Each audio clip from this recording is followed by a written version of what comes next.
तो स्पीड और वेलोसिटी के कॉन्सेप्ट और कुछ क्वेश्चंस हम लोग देख चुके हैं। अब कुछ और क्वेश्चंस हम लोग इस कॉन्सेप्ट पर देख लेते हैं, जिसमें पहला सवाल आपके सामने है। क्वेश्चन में बोला जा रहा है कोई कार है जो कि पॉइंट ए से चलना शुरू करती है, यहां से चलते हुए किसी पॉइंट बी तक ये कार पहुंचती है। उसके बाद इसमें रफ्तार भी आपको दी गई है 20 किलोमीटर पर आवर। उसके बाद ये वाली गाड़ी जो है वो टर्न लेती है और यहाँ से 30 किलोमीटर की रफ्तार से ये वापस यहाँ से चलना शुरू करती है और वापस ए पॉइंट तक पहुंच जाती, यहां तक पहुंच जाती। तो क्वेश्चन में आपसे पूछा गया है कि बताओ एवरेज स्पीड क्या होगी। तो एवरेज स्पीड हमें निकालना है, ठीक है। थोड़ा सोचें आपको क्या करना चाहिए, फिर मैं इसको एक्सप्लेन करता हूँ। एवरेज स्पीड आपसे पूछा गया। अच्छा, तो अगर मैं यहां से यहां तक देखूं तो ए से बी जाने में इसने डिस्टेंस अगर चली डी, तो इसका मतलब है यहां से वापस आने में भी इसने जो डिस्टेंस ट्रेवल की वो डी की। तो इसका मतलब अगर आप इसकी पूरी जर्नी को देखें तो ये पूरी जर्नी हमारी दो पार्ट्स में डिवाइडेड है। एक में रफ्तार 20 है और अगले वाले पार्ट में रफ्तार हमारी 30 है। तो क्या हम ये बात पिछली क्लास में डिस्कस कर चुके हैं कि अगर हमारे पास जो जर्नी है वो सेम इक्वल डिस्टेंस में डिवाइड होती है, तो अगर इक्वल डिस्टेंस में हमारी कोई भी जर्नी डिवाइड होती है तो वहां पर जो एवरेज स्पीड हमारे पास आती है उसका सीधा रिलेशन आप जानते हैं 2 times of v1 v2 upon v1 plus v2। तो ये बात आप जानते हैं, इसका सीधा रिलेशन लगा दे, वैल्यूज आप पुट कर दें, आपका आंसर आ जाएगा। तो v1 आपको कितना दिया गया 20 और v2 आपको दिया गया 30, यहाँ पर 20 प्लस 30। इसको आप सॉल्व कर लेते हैं, तो सॉल्व करने के बाद ये आंसर आपका 24 आ जाता है। स्पीड की यूनिट हमारे पास किलोमीटर पर आवर थी, तो आंसर में भी यूनिट हमें किलोमीटर पर आवर लिखनी होगी, ठीक है। ये तो आसान सवाल था, इसमें आपको सीधा फॉर्मूला लगा करके सॉल्व कर लेना। फॉर्मूला बोले या बोले रिजल्ट, तो रिजल्ट आप यूज करेंगे तो आपका आंसर एक लाइन में आता है।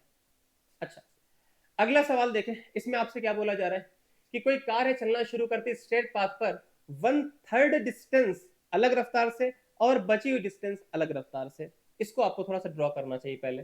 तो मान लो यहां से यहां तक गाड़ी हमारी यहां से यहां तक पहुंच गई, ठीक है। अगर यहां पर देखें तो पहला 1/3 जो भी हमारी डिस्टेंस था उसका 1/3 पार्ट हमारे पास है, उसकी रफ्तार आपको दी गई है 20। तो इसमें गाड़ी हमारी चल रही होती है 20 किलोमीटर पर आवर से। उसके बाद बचे हुए पार्ट में जो कार चल रही है उसकी रफ्तार है 60।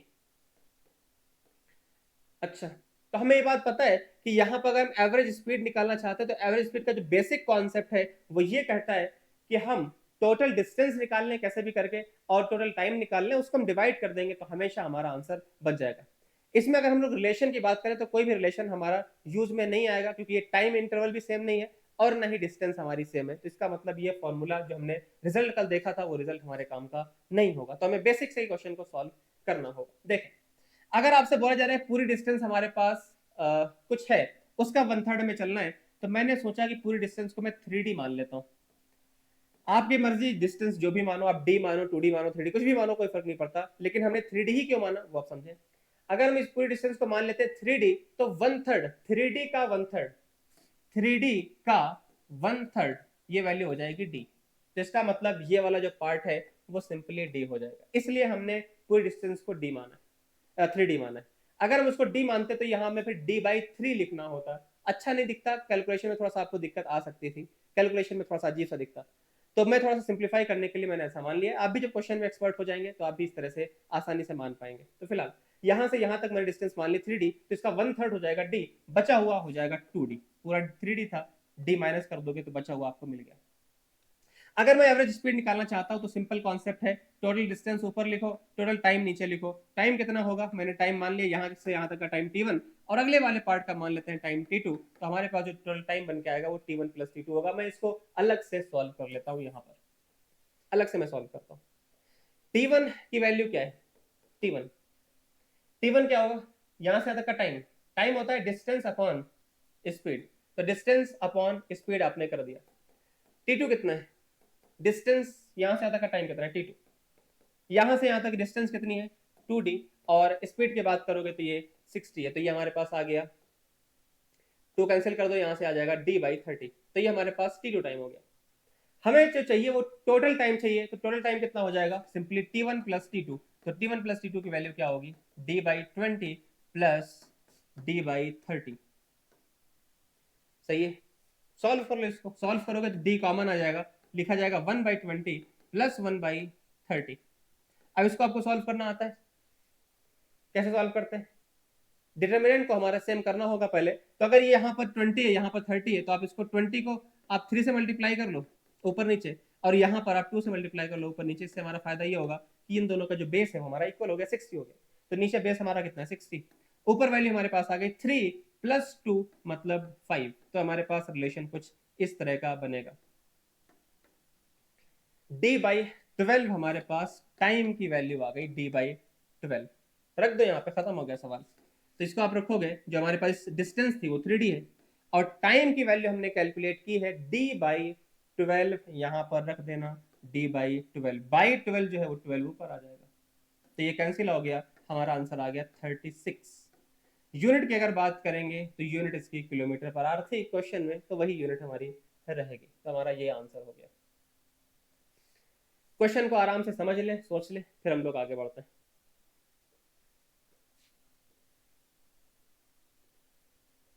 अगला सवाल देखें। इसमें आपसे बोला जा रहा है 150 मीटर एक ट्रेन है जो कि मूव कर रही है यूनिफॉर्म वेलोसिटी से 45 किलोमीटर पर आवर। ठीक है, उसके बाद आपको बोला जा रहा है कि टाइम कितना लगेगा अगर ये 850 मीटर की जो ब्रिज है उसको क्रॉस करेगा। तो ये आपसे क्वेश्चन में पूछा गया है। तो ठीक है, इसके पहले प्रोसेस को समझ लो कि क्रॉस हम बोलते हैं किसको, कब हम मानेंगे कि क्रॉस हो गई हमारी ट्रेन या कोई कार, क्रॉस कब होती है उस कॉन्सेप्ट को थोड़ा समझ ले। जैसे अगर मैं बात करूं, यहाँ पर ट्रेन थी, ये ट्रेन है, यहाँ पर इस तरह चलना शुरू करती है, और इसके सामने यहाँ पर एक ब्रिज है, ये मैंने इसको ब्रिज को ऐसे बना दिया, ये हमारा ब्रिज। अगर ये वाली ट्रेन यहाँ पर है और ये यहाँ पर ब्रिज है, तो हम बोलेंगे यहाँ जैसे ये वाला इसका है, यहाँ पर ये वाला पार्ट से मिलेगा, हम बोलेंगे यहाँ से हमारी क्रॉसिंग स्टार्ट हो रही, क्रॉस करना शुरू कर रहा है। अब यहाँ चलने लग जाएगा, तो चलते चलते कहाँ पहुंच जाएगा, तो हम इसको क्रॉस बोल देंगे। कहाँ पहुंच जाएगा जिसको हम क्रॉस बोल देंगे, जब ये वाला यहाँ पहुंच जाए, नहीं, जब ये वाला पार्ट पूरा यहाँ से इसको क्रॉस करके यहाँ आ जाए, तो इसको बोला जाएगा कि ये जो हमारी ट्रेन थी वो क्रॉस हो गई। तो ट्रेन का जो ट्रेन है उसने ब्रिज को क्रॉस कर दिया है, अगर वो यहाँ से यहाँ पहुंच जाएगी तो बस खत्म हो गई बात। अब अगर आप क्वेश्चन में देखेंगे तो आपको रफ्तार दी गई है 45 किलोमीटर पर आवर, और गाड़ी को चलना कितना है वो देखें। तो गाड़ी को चलना कितना है, तो ये वाला जो ब्रिज हमारे पास है वो है 850 मीटर्स, और जो हमारे पास ट्रेन है, ट्रेन की खुद की जो ट्रेन है, ट्रेन की खुद की लंबाई है 150 मीटर्स। तो ट्रेन की खुद की लंबाई है 150 मीटर। तो ट्रेन को कितना चलना पड़ेगा, आप किसी पॉइंट को उठाओ, मैंने इसके हेड को उठाया, यहाँ जो ट्रेन का ये अगला वाला पार्ट था इसको उठाया मैंने, और यहाँ से देखा ये वाला यहाँ पहुंच गया, तो ये वाला पॉइंट यहाँ से यहाँ पहुंच गया, कितना चला गया, 850 + 150, मतलब ये हो गया यहाँ से यहाँ तक 850 + 150, मतलब हम इसको बोल सकते हैं कितना हो गया, 1000। तो हमारे पास आ गया जो डिस्टेंस है, जो ट्रेन है उसको चलनी पड़ेगी 1000 मीटर। तो अगर आपको टाइम निकालना है, तो टाइम आप जानते हैं डिस्टेंस अपॉन स्पीड। ये कब लगा सकते हैं, जब डिस्टेंस जब हमारी स्पीड जो है वो कांस्टेंट हो। सवाल में दिया गया है यूनिफॉर्म स्पीड, यूनिफॉर्म मतलब कांस्टेंट।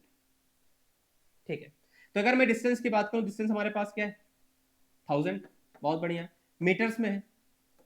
अगर मैं यहाँ पर स्पीड की बात करूं, तो स्पीड आपको दी गई है 45 किलोमीटर पर आवर। तो क्या आपको कन्वर्जन आता है, 45 किलोमीटर पर आवर है, आपको इसको एसआई यूनिट्स मतलब मीटर पर सेकंड में कन्वर्ट करना है। तो मीटर पर सेकंड में कैसे कन्वर्ट करेंगे, पहले आप इसके कॉन्सेप्ट को देख लो एक बार। 45 लिखा हुआ है, आपको यहाँ पर किलोमीटर हटा करके इसको मीटर बनाना है। तो मीटर बनाने के लिए मैं क्या करूंगा, किलोमीटर तो हम जानते हैं, किलोमीटर का मतलब होता है 1000 मीटर, तो मैंने किलोमीटर की जगह पे लिख दिया 1000 मीटर। सही है। अगर मैं यहाँ पर देख रहा हूँ आवर्स लिखा हुआ है, तो अगर मैं आवर्स की जगह पे देखूं तो मैं इसको क्या लिख सकता हूँ, एक घंटे को मैं कितने सेकंड लिख सकता हूँ, सही है, 3600 सेकंड्स, ये हमारे पास वैल्यू होगी। तो एक घंटे में 3600 सेकंड्स होते हैं, 3600। इसको आप सॉल्व करोगे, 2 जीरो यहाँ से कैंसिल आउट हो गए, तो यहाँ से वैल्यू आ गई 45। मैं इसको फर्दर सॉल्व करूंगा, ये आएगा 5, और ये वाला हमारे पास हो जाएगा 18, और ये बचा है हमारे पास मीटर, और ये बचा हुआ सेकंड। सही है, तो इस तरह से हम सॉल्व कर सकते हैं। तो ये हमारे पास स्पीड की वैल्यू आ गई। कुछ लोग इसको याद रख लेते हैं कि अगर हमें किलोमीटर पर आवर से कन्वर्ट करके मीटर पर सेकंड तक जाना है, तो हमें 5/18 से मल्टीप्लाई करना होता है। तो कुछ लोग ऐसा याद रख लेते हैं कि 45 से किलोमीटर पर आवर अगर है, 45 किलोमीटर पर आवर है, तो किलोमीटर पर आवर से मीटर पर सेकंड बनाने के लिए 5/18 से मल्टीप्लाई करना होगा। आपकी मर्जी, आप याद रखें या आप सिंपल कॉन्सेप्ट को समझें। किलोमीटर को आपने चेंज कर दिया मीटर में और यहाँ पर घंटे को चेंज कर दिया सेकंड्स में, तो यहाँ से भी आप सॉल्व कर सकते हो। ठीक है, तो यहाँ से हमारे पास वैल्यू आ गई 25/2 मीटर पर सेकेंड, ये हमारे पास स्पीड की वैल्यू आ गई। अब फॉर्मूले में रख देना, कितना आएगा 25/2, सही है। तो 25/2 को मैंने ऊपर भेज दिया, सॉल्व कर दो, जो भी आपका आंसर बनेगा इसमें क्या आंसर आ जाएगा। तो इसको सॉल्व करने का मैं आपको एक और तरीका बता देता हूँ।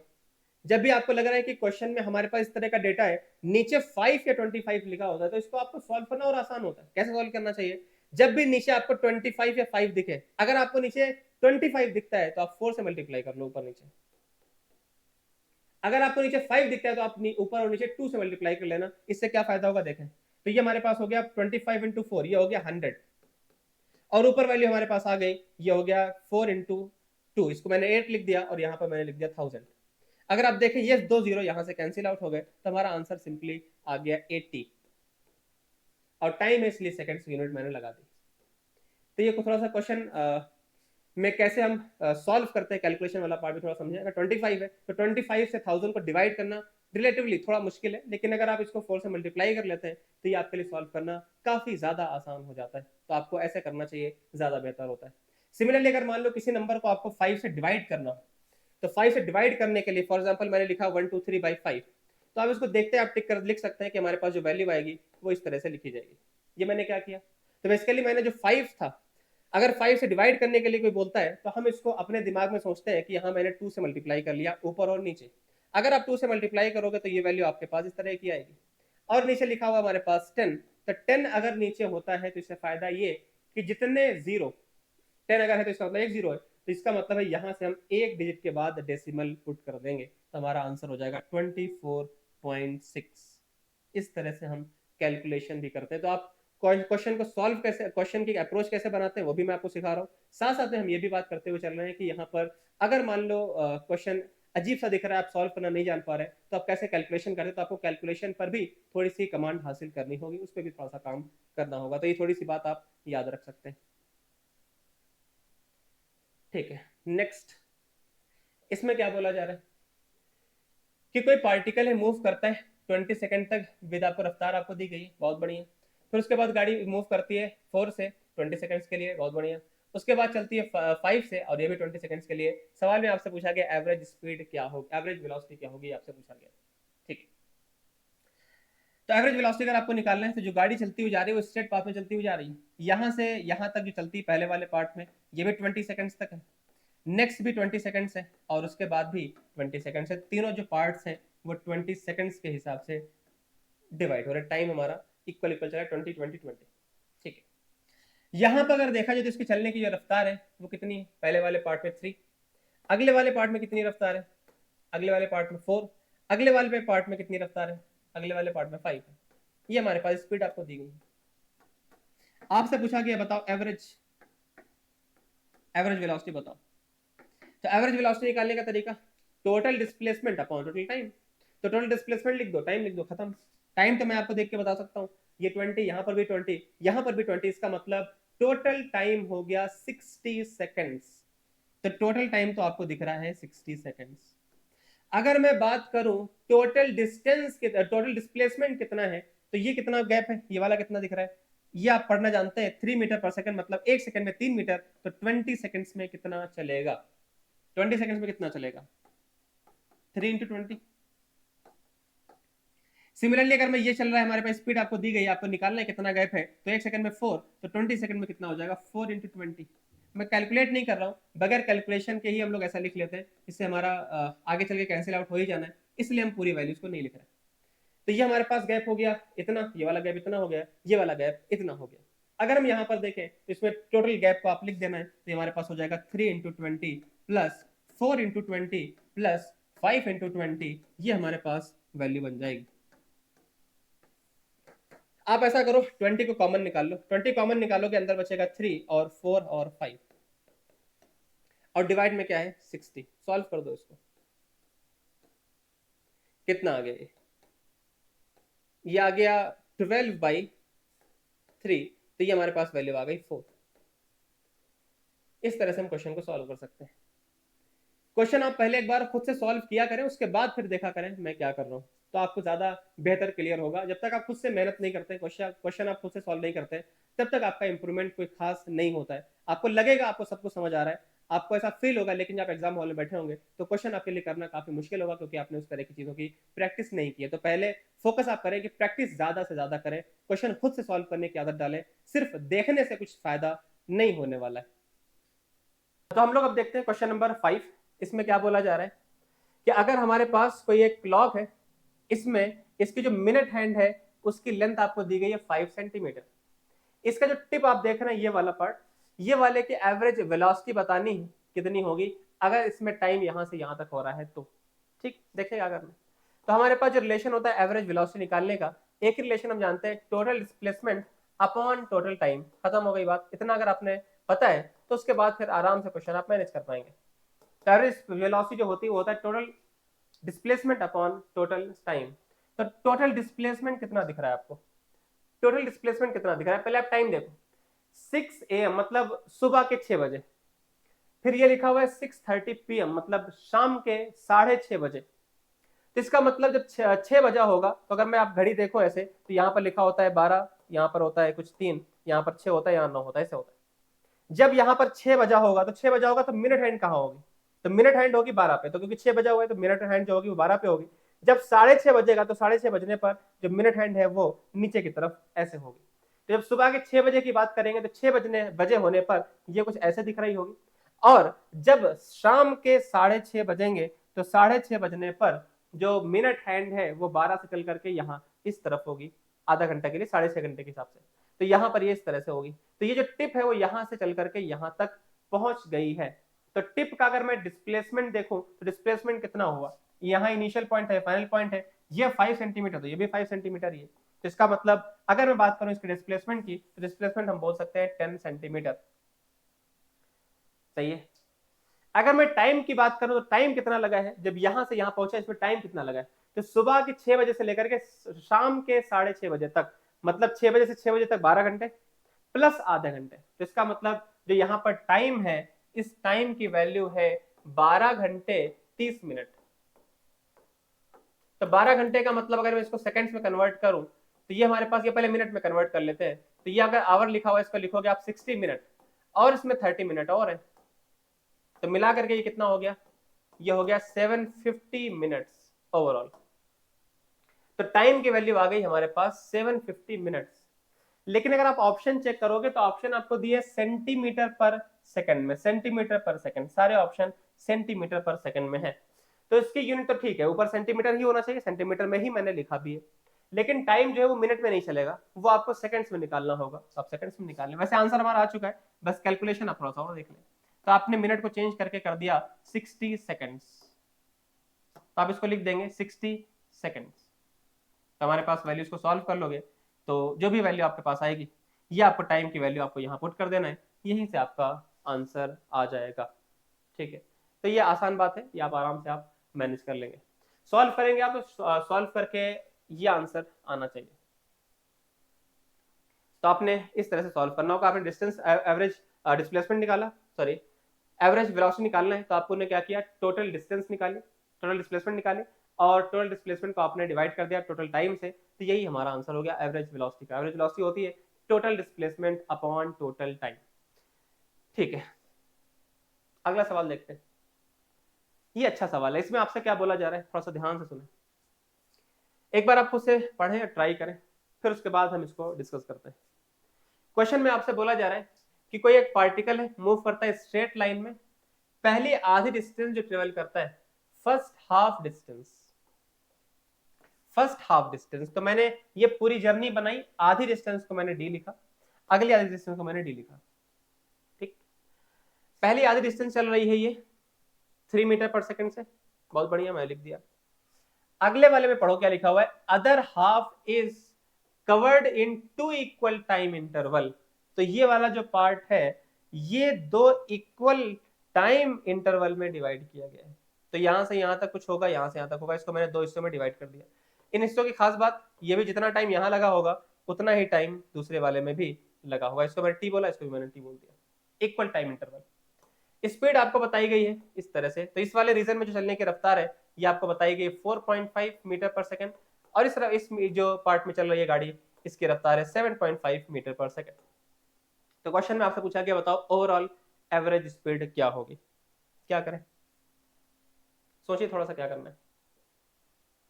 हाँ, तो मैंने क्या किया कि अगर मैं यहां से यहां तक देखूं, इसमें दो time interval, equal time interval में जर्नी को डिवाइड किया है, तो इसका हम एवरेज निकाल सकते हैं कि यहां से गाड़ी अगर पहले यहाँ इतने से जा रही है, अगले में इतने से जा रही है, तो मैं इसका एवरेज अगर निकालूं तो इसकी एवरेज वेलोसिटी क्या बनेगी, इसका एवरेज। तो जब टाइम हमारा सेम होता है तो एवरेज की वैल्यू निकालने का तरीका होता है, एवरेज के निकालने का तरीका होता है v1 plus V two by two. तो v1 plus V two by two, ये रिलेशन तब लगाते हैं जब टाइम इंटरवल सेम होता है। तो ये हमारे पास वैल्यू आ गई, ये हो गया 12/2, मतलब ये हो गया 6। तो यहां से यहां तक जो हमारे पास गाड़ी चल रही है इसकी जो चलने की एवरेज स्पीड है वो हमारी 6 है। तो हमारे पास अब नया सवाल क्या बन गया कि हमारे पास कोई एक गाड़ी है जो कि यहां से चल रही है 3 मीटर पर सेकंड से, चलती हुई जा रही है डिस्टेंस डी। उसके बाद नेक्स्ट डी जो है, इसमें जो गाड़ी चल रही है वो मैं बोल सकता हूँ कि इसकी जो एवरेज रफ्तार है चलने की वो हमारी 6 है। तो हम बोल सकते हैं कि 6 मीटर पर सेकंड से गाड़ी यहां से यहां तक चलते हुए जा रही है, डिस्टेंस डी कवर कर रही है।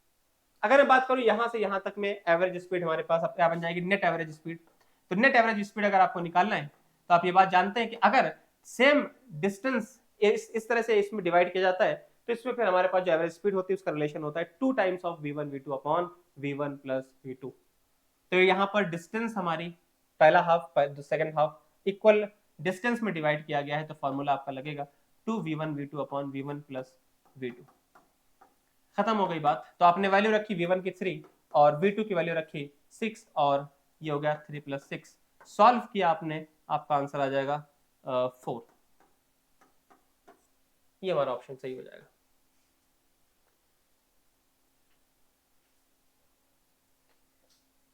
ठीक है, तो यहां पर हम लोग स्पीड और वेलोसिटी को कवर कर चुके हैं। इसके बाद हम लोग नेक्स्ट चलते हैं कांस्टेंट एक्सेलरेशन पे। वैसे वेलोसिटी पे कुछ और बातें होती लेकिन वो वेक्टर्स पढ़ने के बाद हम लोग कर पाएंगे, तो कुछ बातें हम वेक्टर्स पढ़ेंगे, उसके बाद फिर वेक्टर्स आई कैप जे कैप वाले कुछ चीजें प्रॉब्लम्स होती हैं उनको भी हम लोग टैकल करेंगे। तो फिलहाल नेक्स्ट वीडियो में हम लोग कांस्टेंट एक्सेलरेशन पढ़ने वाले हैं।